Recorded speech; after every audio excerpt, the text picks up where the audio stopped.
సంధి పాలాభిషేకమని సాగదీయకు సవన్న దేవల సంధిలా ముక్తినిచ్చెడు విద్య ముష్టి చెంబయ్యే చూసి వ్రాతలెల్లా శోకు మీరే పంచ కట్టుటెల్లా పరమ ఛాందసమయ్యే గొట్టాలలో కాళ్ళు గొప్పవయ్యే.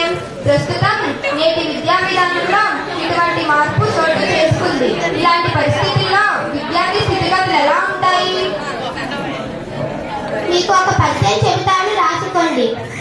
అతిగా భాషించు శూరత్వమధికమాయే, అతిగా భాషించు శూరత్వమధికమాయే, కార్యశూరత క్షీణించి కరిగిపోయే, బ్రతుకులాడంబరాలతో భారమాయే. నేటి విద్యార్థి బ్రతుకు ఈ పాటిదాయే, నేటి విద్యార్థి బ్రతుకు ఈ పాటిదాయే. అవధాని గారు, ద్రౌపది కోట పెద్దదా, ఆంజనేయుని తోక పెద్దదా?